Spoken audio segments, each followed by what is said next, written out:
let's get to it. Listen. Make sure my audio is good. I'm gonna check on that. Listen, feminism has a framework. The manosphere has talking points. Today we're gonna get into why that matters. So this is feminism and intersectionality explained, and we're gonna use the explanations of Kimberlé Crenshaw herself to help us to understand what is intersectionality, which is a phrase that she coined herself. All right. Salute to everybody. I want y'all to drop likes. I want you to subscribe to the channel, turn the notification bells on, get that on go, and we're gonna get our minds on go. So we're gonna play a little music, rock out, and we're gonna get into a breakdown of this. All right. So salute to everybody.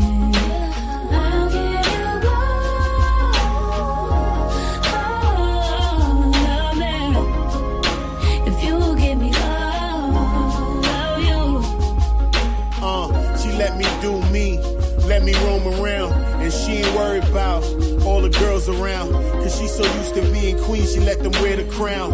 She got my back, she hold it down, right by my side, never slow me down, always pick me up whenever they throw me down. Been through the lies, got her crying now, she still believe me, and I'm lying now. She be inside, she ain't hoeing around, and she ain't got a bad name all through the town. Every day I love you more, I had to tell you now, and then I'll prove it to you, just let me show you how. Real ones, my real one. If you ever had a real one, hands up if you a real one. This one goes out to my real ones, my real ones. Real ones, my real one. If you ever had a real one, hands up if you a real one. This one goes out to my real ones, my real ones. She been through, her family hating, the women calling, and she still waiting, thinking of marriage, but she don't want to chase it. She ready when you ready, a true test of her patience. Love that you show can't replace it, my Trinity in this matrix. You just a regular, nothing about you is basic. I be out late, plus the missed calls. You ain't eat right and can't sleep at all. The scary thing is, you won't beef at all. You got this feeling in your stomach, you can't keep it off. I guess it's women's intuition. I know it's late night and I've been missing, but listen, baby, I'ma make an honest woman out you. I'ma get that wedding ring, I'ma show you better things. No talk, just show, no let 'em in. We got haters from the door, you can let 'em in. My sweetheart, like I gave you my letterman. Hope you get what this letter meant. You a real one. What's love got to do with it, baby? What's love got to do with it, baby? If I was your girl, it's you were my man. If I was your girl, it's you were my man. If I'll give you all, you do with it. What's love got to do with it, baby? What's love got to do with it, baby? If I was your girl, and you were my man.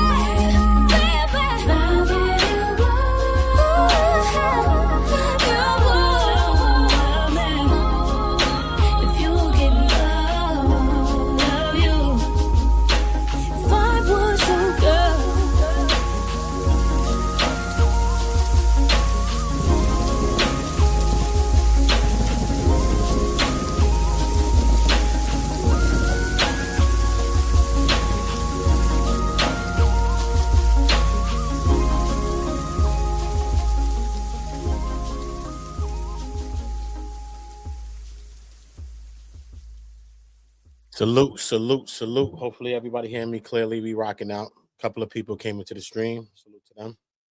On the pass, Bobby, but get into a breakdown real quick of intersectionality and exactly what it is. All right. Kimberlé Crenshaw on intersectionality. Let me just check my audios because sometimes I've been streaming too many years, man.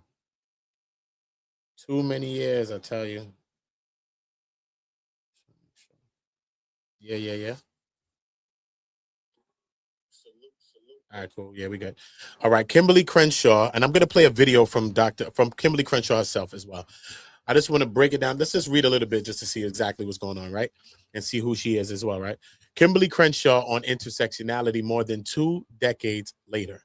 28 years ago, Kimberlé Crenshaw coined the term intersectionality in a paper as a way to help explain the oppression of African American women. Crenshaw's then somewhat academic term is now at the forefront of national conversations about racial justice, identity politics, and policing, and over the years has helped shape the legal discussions. A leading thinker and scholar in the field of critical race theory, Crenshaw, a professor at Columbia Law School, directs the Center for Intersectionality and Social Policy Studies, and is the co-founder of the African American Policy Forum, a think tank both based on campus. Okay, so I want to know exactly. You originally coined the term intersectionality to describe bias and violence against Black women, but it's become more widely used for LGBTQ issues, among others. Is that a misunderstanding of intersectionality? It's a good question. Crenshaw says intersectionality is a lens through which you can see where power comes and collides, where it interlocks and hold up, let me fix this too. Let me maximize this on the screen. Sorry, y'all. Let me maximize that on the screen. And let me maximize me on the screen. All right, cool. Put myself up there. I'll stay right there. Let's go. All right. Where we at? Because we also going to be going into this woman right here as well. And the importance that she played and the role that she played. All right. So we're going to go into a little breakdown of this woman as well. So salute to y'all. Salute to y'all. All right. Cool. Where are we at now? Boom, boom, boom, boom, boom, boom, boom. Okay, here. Where it interlocks and intersects. It is not simply that there's a race problem here, a gender problem here, and a class or LGBTQ problem here. Many times that framework erases what happens to people who are subject to all of these things.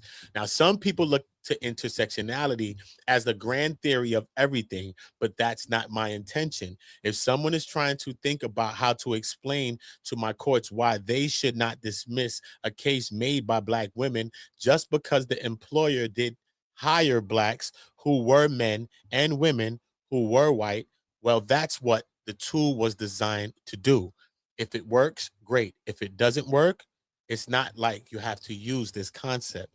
Now, the other issue is that intersectionality can get used as a blanket term to mean, well, it's complicated. Sometimes it's complicated is an excuse not to do anything. At the AAPF and the Center for Intersectionality and Social Policy Studies, we want to move beyond that idea.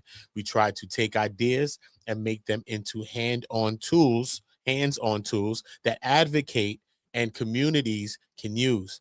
Part of it is public education. We use art and other projects to show how people are experiencing intersectional harms, such as mothers of women unalived by police or young girls expelled from school.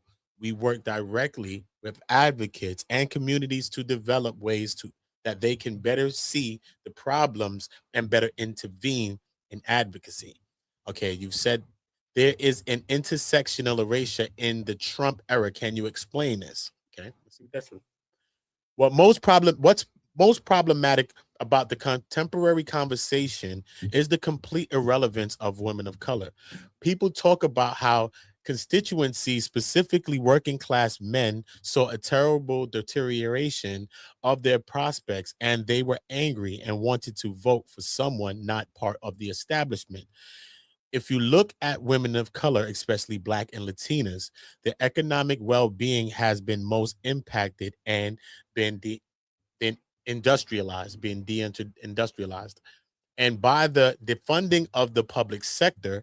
So if any group had a reason to respond to scapegoat politics, you would think it might be those workers who were subject to both radicalized downward pressures and gender downward pressures, yet they were least likely to vote for someone not of the establishment. That's crazy though.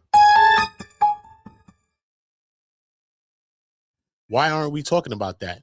Why is the intersection of maleness and whiteness driving our analysts and not the intersection of being a woman and a person of color? What is going on that these women of color did not respond to the xenophobia and the racism?